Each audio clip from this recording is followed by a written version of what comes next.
Fala, exploradores da magia selvagem! Bem-vindo ao quarto episódio RPG com Universo Estendido Filmes. Hoje falarei de mais um filme dos anos 80 que é queridinho de muitos, que é Willow na Terra da Magia.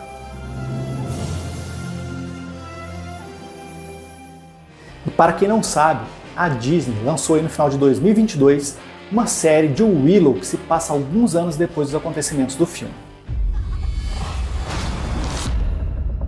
Você acha que sabe o que é de verdade e o que não é? O que é luz? O que são trevas? Agora, esqueça tudo o que sabe. Venha comigo. Willow. Estamos procurando a feiticeira Willow. Ela me disse que há muito tempo vocês se juntaram contra as forças do mal. Você me lembra sua mãe? Meu caro amigo, eu achei que iríamos evitar tudo isso. Eu estava errada. O meu irmão foi levado. O mundo precisa de você. Precisa da sua magia. Venham comigo. É para lá que nós vamos. Além da borda do nosso mundo. Rumo ao desconhecido. Willow! Preciso de ajuda. Como nos velhos tempos. Ataca! Corre! Cavalos! Caos! Caos! Final feliz com beijo. O nosso inimigo ainda está à solta. Reunindo as forças do mal. E a única coisa segurando ele somos nós. Eu vou me divertir. Se você pensou no que eu pensei, eu também. Eu duvido muito disso. Levem-no pra minha tenda e amarrem-no bem firme. Não sei não. Olha, o que eu pensei também começava assim. Quando eu era criança, eu brincava de ser um feiticeiro. De visitar mundos estranhos, controlar monstros. Corre! Nunca achei que fosse acontecer de verdade. Que negócio é esse?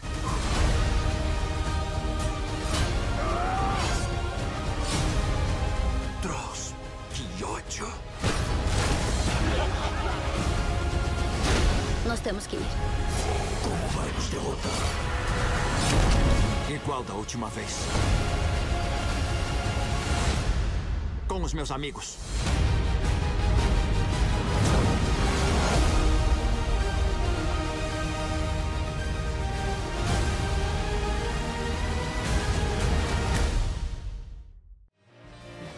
Mas voltando aqui ao foco, ao filme, o início do filme já começa com um prelúdio na forma de texto, muito ao estilo George Lucas, né? É um tempo onde o medo impera. Circe profetiza o nascimento de uma criança que irá causar a queda da poderosa rainha Bavmorda. E esse prelúdio me lembrou muito uma história da Bíblia, que é a de Herodes, que causou um massacre lá em Belém para tentar matar Jesus que estava nascendo. E essa não é a única referência bíblica que eu vi nesse filme. Vocês vão ver mais pra frente. E apesar de ser um filme infanto-juvenil, logo no início a gente já tem uma cena bem cruel que nos mostra a crueldade da rainha Bavmorda, a feiticeira maligna aí do filme. Ela manda matar friamente a mãe da criança. E normalmente eu adoro quando os filmes que não se passam no planeta Terra utilizam criaturas diferentes para representar criaturas que a gente tem aqui na Terra, como os cavalos diferentes ou cachorros diferentes. E logo aqui no início a gente já tem uma criatura bem diferente, que parece um cachorro, mas tem uma aparência de javali com aquele rabão de rato. Realmente é um negócio até meio assustador para quem está sendo perseguido por eles. E novamente, quando a parteira está ali fugindo com a Elora, sendo perseguida por esses assustadores javacães, a gente tem uma cena, novamente remetendo à Bíblia, que me lembrou muito Moisés.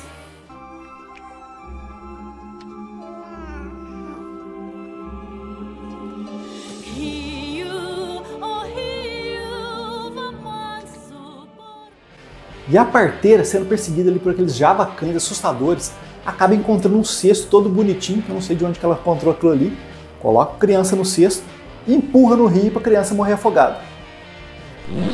Empurra no rio para a criança ser encontrada por Willow. E é claro, a parteira empurra a criança ali no rio e aí já chega aqueles javacães nervosões pulando em cima dela, destroçando a mulher. Numa cena que hoje em dia elevaria a faixa etária desse filme.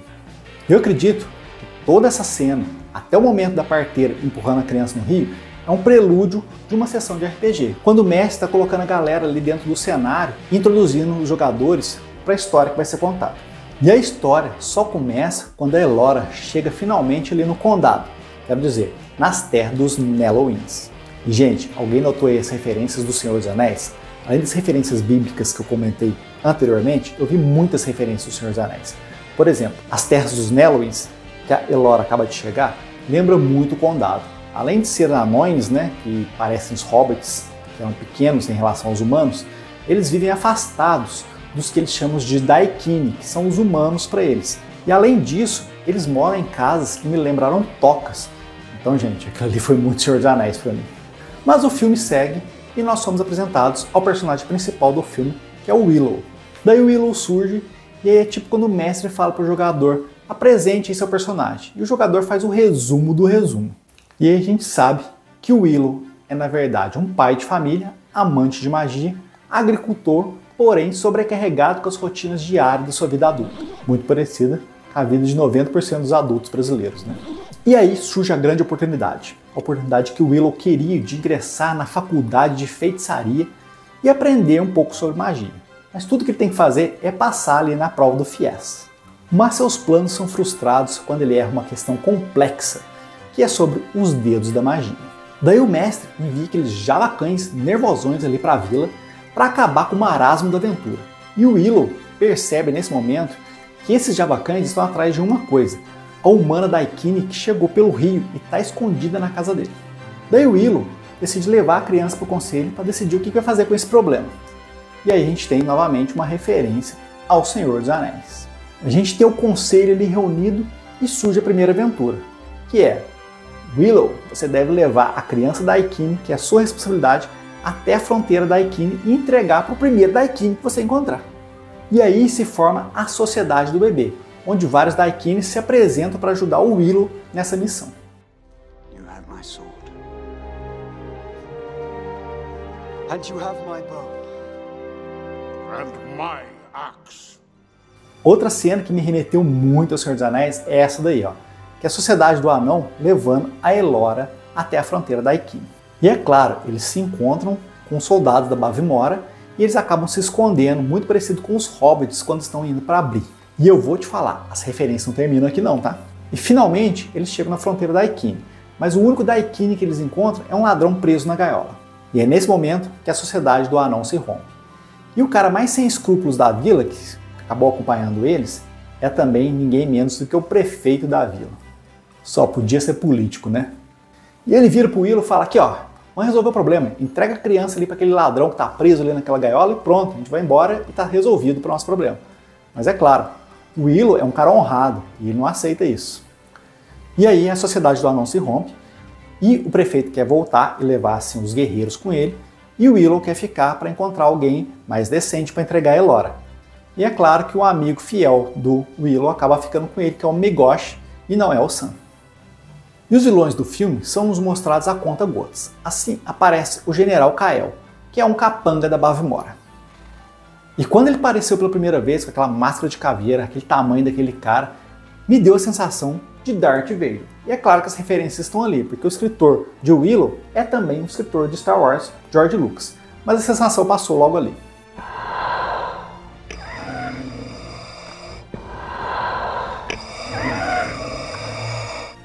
E aí a cena volta para o Willow. E o Willow tá ali ainda parado na fronteira, meio perdido, sem saber o que fazer. Enquanto o ladrão, Mad Mardigan, acaba tentando convencer o Willow a entregar a Elora para ele.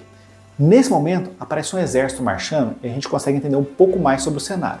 Bavimorda é uma conquistadora e está dominando os reinos, e o exército está marchando ali para tentar impedir que o reino seja dominado. Porém, a gente percebe também uma referência ao Senhor dos Anéis, porque o Willow é igual os hobbits, ele está perdido ali sem entender o conceito do que está acontecendo no mundo. Finalmente, o Willow decide entregar o anel a Boromir. Pera aí, confundi os filmes. O Willow é tipo aquele jogador que quer resolver o problema e receber o XP da missão. Assim, eles decidem soltar Mad Mardigan e entregar o problema, o vulgo Elora, para ele cuidar.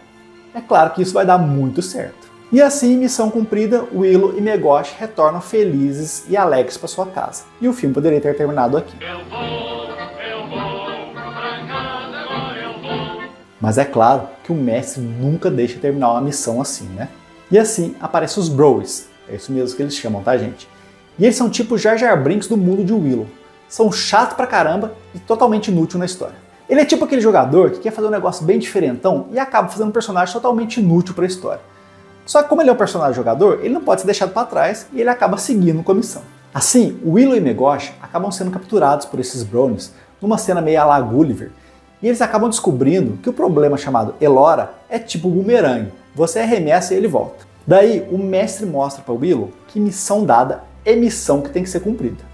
E assim, novos seres do universo de Willow nos são apresentados, que são as fadas. E nesse momento aparece Cherlindrea, que é uma espécie de Galadriel ali do mundo das fadas. E ela vira carinhosamente para Willow e fala: Willow, esse fardo é teu, te vira. Mas, para dar rumo à história, ela completa: aqui Willow, pega essa varinha, leva para Finn Raziel, uma brother minha, que ela vai te ajudar com esse problema aí.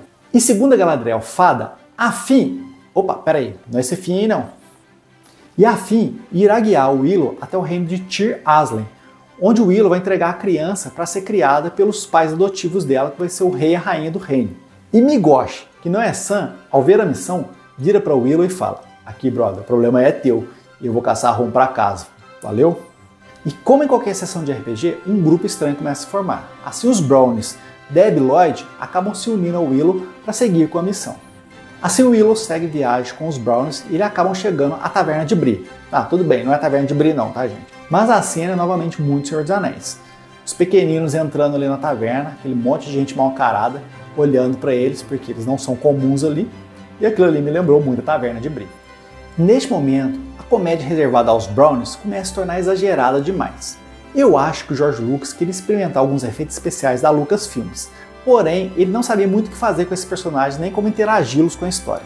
Assim, George Lucas deu para eles um papel de comédia na história, meio estilo Jar Jar Binks, porém que acaba sendo exagerado demais, tipo os filmes da Marvel de hoje em dia. E toda essa cena a la Bree serve para apenas uma coisa: trazer mais um personagem para a história, que é ninguém menos que Mad Mardigan, que agora definitivamente acaba ajudando Willow e se tornando membro do grupo, ou quase. E finalmente, depois do incidente na Taverna de Bree, Willow acaba encontrando Raziel, que seria a sua próxima missão.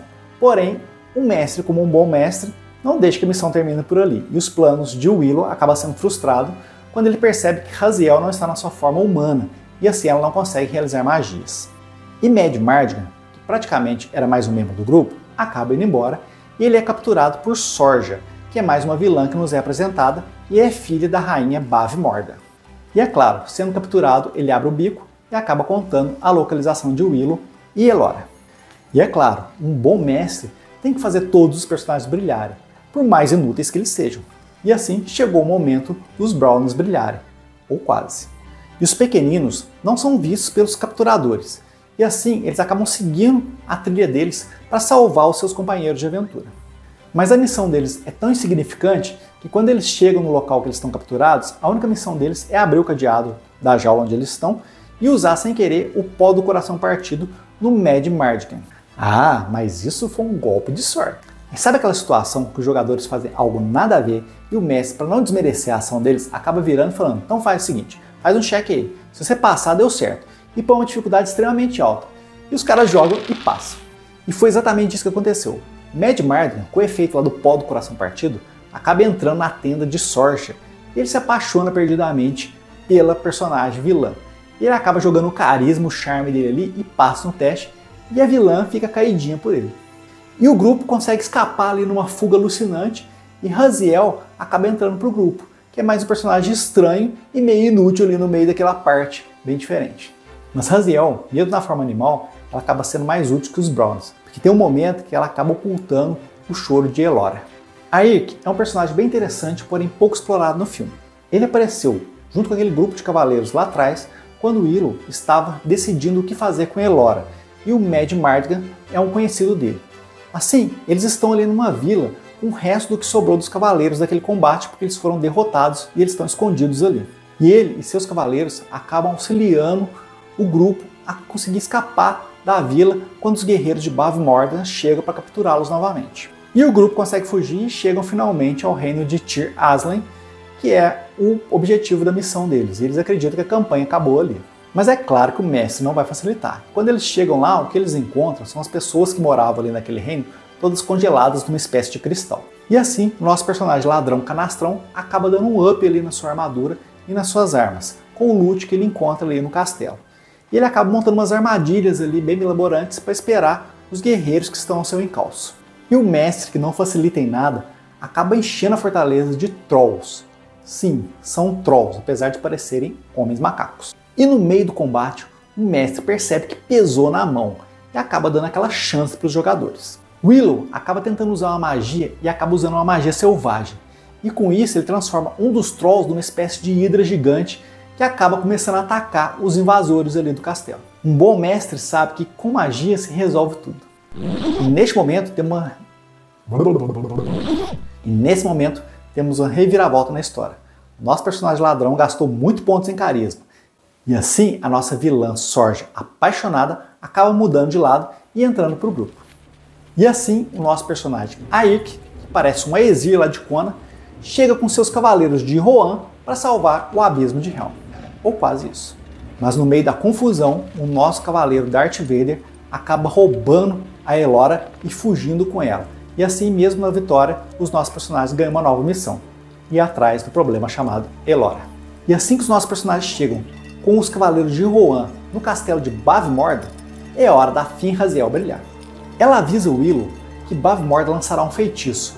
E assim ela ensina o Willow a fazer um feitiço de proteção para que ele e ela não sejam afetados. Enquanto isso, o restante dos soldados são transformados em porcos pela bruxa Munra. E é claro, mago se combate com magia. E é claro, Willow pega o jeito, passa no teste do mestre e acaba conseguindo transformar Finrasiel na forma humana novamente. E agora o bicho vai pegar, ou quase. E assim o combate tão esperado entre as duas bruxas me lembrou muito Gandalf e Saruman, porém com os efeitos especiais precários da época. Airk, que era um personagem que tinha muito potencial, acaba sendo morto ali de forma esdrúxula pelo cavaleiro Darth Vader.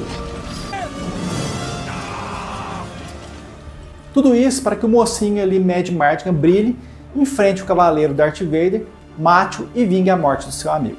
E por fim, a derrota da rainha Bavmorda é bem broxante. Willow faz um truque ali que ele tinha feito na vila lá atrás, mas do jeito que ele está ali, não tinha como ele fazer aquele truque. Então o negócio ficou bem sem sentido. E por fim, a rainha Munra pega a varinha de sua inimiga e tenta fazer um feitiço e acaba se matando. É tipo aquele personagem que vai sacar a arma e dar um tiro no pé. E o nosso herói, Madmartigan, acaba chegando ali atrasado nesse momento. E a única função dele é dar uns beijos ali na Sorja, que não tá nem aí para sua mãe ter sido desintegrada. E assim, Willow ganha o Grimório de Raziel para que ele possa estudar mais e passar no Enem, enquanto o problema acaba ficando com o casal Madmartigan e Sorja. E assim, Willow retorna para suas terras no melhor estilo Bilbo Bolseiro.